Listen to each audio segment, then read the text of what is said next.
নমস্কার বন্ধুরা, কেমন আছেন সবাই? আশা করি সবাই ভালো আছেন। আরাধ্যা পিজন লফটের পক্ষ থেকে আবার একটা নতুন দিনে নতুন ভিডিও নিয়ে চলে এসেছি আমার পায়রার লফটে। এখন বাজে বিকেল, যেহেতু 4:30, তাই চলে এলাম আমার পায়রার লফটে। সব পায়রাগুলোকে খাবার দেবো এক এক করে। তো খাবার দিতে এসে হঠাৎ দেখি একটা খুব বড় ধরনের দুর্ঘটনা ঠিক নয়, মানে আমারই একটা ভুলের জন্য পায়রাটা একটু সমস্যার মধ্যে পড়েছে। তো আশা করি ঠিক হয়ে যাবে। তাই এইরকম ধরনের সমস্যায় আপনারা যাতে না পড়েন, তার জন্য আজ হঠাৎ ভিডিওটা করছি, যাতে আপনাদেরকে ভিডিওর মাধ্যমে শেয়ার করলে আপনারাও জানতে পারবেন যে এই ধরনের প্রবলেম হলে কি ধরনের সমস্যা বা কি করতে হবে, সেই নিয়ে ভিডিওটা করছি। ভিডিওটি স্কিপ করবেন না, লাস্ট পর্যন্ত দেখুন। আর ভিডিওটি ভালো লাগে তাহলে অবশ্যই লাইক কমেন্ট শেয়ার করবেন। আর আমার চ্যানেল নতুন যারা আছেন প্লিজ চ্যানেলকে সাবস্ক্রাইব করে পাশে থাকা বেল আইকনটি বাজিয়ে দিন। চলুন আমি দেখাচ্ছি আমার কোন পায়রাটা কি সমস্যা হলো না হলো।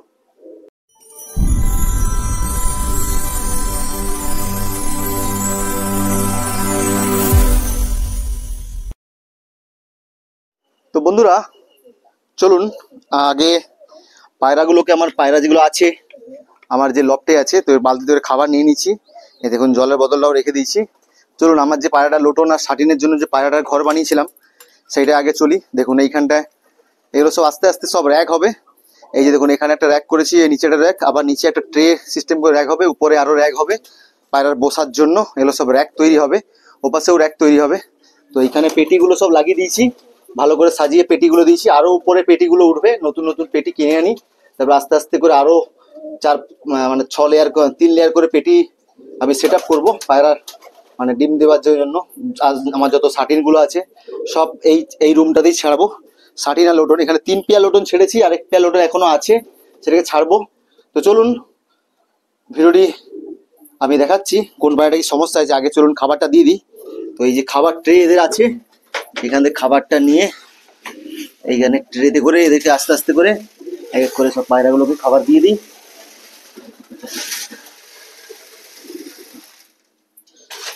এইখানে পায়রাগুলোকে সব খাবার দিয়ে দিই। আর এইখানে আমার যে কুমারটা আছে, ওই কুমারটাকেও খাবার দিয়ে দিই, কেননা ওর কাছে বাচ্চা আছে, আমার মুখির বাচ্চাগুলো আছে।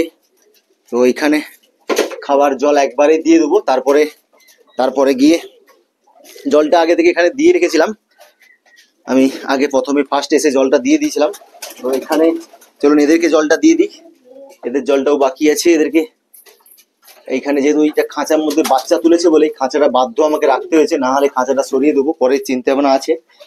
তো চলুন আগে এদেরকে জলটা দিয়ে দিই, তারপরে আমি আমার ওই লফটে দেখাবো কোন পায়রাটা কি সমস্যা হয়েছে না হয়েছে। এখনো সব পায়রাকে খাবার দেওয়া হয়নি, তো খাবার দিতে এসে দেখি না প্রবলেম, তার জন্য আগে আমি এই ধারে খাবারগুলো সবকে দিয়ে দিই, তারপরে আপনাদেরকে ভিডিওটা দেখাচ্ছি। তো এখানে দেখুন সব পায়রাগুলোকে খাবার দেওয়া হয়ে গেছে। খাবার দেওয়ার সঙ্গে সঙ্গে কেমন খাচ্ছে দেখুন, ওরা সব পায়রাগুলো এক এক করে নামবে, নেমে খাবে এবারে এক এক করে সব পায়রাগুলো। তো চলুন ওই লফটে যাই, যে আপনাদেরকে দেখাচ্ছি কোন পায়রাগুলো কি হয়েছে। তো এই লফটে চলে এলাম। এই যে লোটনটা আছে, এই লোটনটাকে আমি ছাড়বো 1-2 দিনের মধ্যেই, ওই লফটে ছেড়ে দেবো। আর এইসব শাটিনগুলো, এই শাটিনটা কিছুদিন এই 2-3 দিনের মধ্যে ডিম দিয়ে দিচ্ছে বলে একে এখনো ছাড়া হয়নি, এর কাছে বাচ্চাও আছে, তো এগুলোকে ছাড়বো। এই দেখুন এই দুটো বাচ্চা, শাটিনের বাচ্চা দুটো আছে, এগুলো সেল করে দেবো, একটু ঠিকঠাকভাবে টাইট হয়ে যাক। তারপরে এক দাদাভাই আগে বুক করে রেখেছে, ওনাকে দিয়ে দিতে হবে। তো এইখানে এর এই যে মাদাটা সিঙ্গেল আছে, এর নটটাকে আলাদা করে দিয়েছি। এখানে একটা ব্লু শার্টিং এর সিঙ্গেল মাদা আছে, এরও নটটা আলাদা আছে। তো এই মুখিটাও বাচ্চা ফুটবে। যেগুলো ফ্লাইং পাখি, যেগুলো উঠতে পারে, সেসব পাখি সব আমি ওই রুমটাতে ছাড়বো। যেমন এই শাটিন, মুখী, আমার লোটন, এই যে শাটিন, সব শাটিন ফাটিনগুলোকে ওই রুমে ছাড়বো। যেমন এই যে এই নিচে গিরিবাজটাও আছে, এই গিরিবাজকে ওই রুমে ছেড়ে দেবো, ওটাকে বাইরে করে দেবো গিরিবাজকে। তো এইখানে কাছে বাচ্চা আছে। তো সমস্যা বলতে আমি কিছুদিন ধরে পায়রাগুলোকে আলাদা করব, বর্ষার জন্য কোনো পায়রাকে আলাদা করা হচ্ছে না। তাই এই যে আমার যে এই লক্ষাটা দেখছেন, এই লক্ষাটা হঠাৎ আমি কালকে এসে দেখি না পায়রা আবার ডিম পাড়ে। তো ডিম পাড়ার জন্য পায়রাটা দেখুন, এর ডিম পাড়ার জন্য পায়রার পা দেখুন বসে গেছে, চলতে পারছে না, পায়রার পাটা পুরো বসে গেছে পায়রাটা। এই পায়রাটা আমি উচিত ছিল আমার এই বর্ষাকালে পায়রাটা রেস্ট দেবো। আমি রেস্ট দেবো চিন্তা ভাবনা করে রেখেছিলাম, কিন্তু আমার সময়ের অভাবে পায়রাটাকে রেস্ট দিতে পারছিলাম না।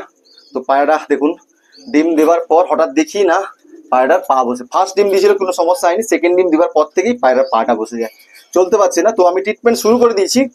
তো এদিকে পায়রাটা এখন হালকা হালকা চলতে পারছে, কালকে চলতে পারছিল না পুরো, এখন আজকে দেখছি পায়রাটা হালকা হালকা চলতে পারছে। একে 1-2 দিনের মধ্যেই আমি পায়রাটাকে ট্রিটমেন্ট করি, করার পরে আমি একে আলাদা করে দেবো। তো মেন এটাই দেখানোর ছিল যে আপনারা কোনো পায়রাকে রেগুলার ডিম বাচ্চা করবেন না, অবশ্যই একটু পায়রাকে রেস্ট দিয়ে দিয়ে করবেন। তো আমার সময় না থাকার কারণের জন্য আমি এই পায়রাটাকে রেস্ট দিতে পারছিলাম না। তো তার জন্য পায়রা ডিম দেওয়ার সঙ্গে সঙ্গে পা পড়ে যায়।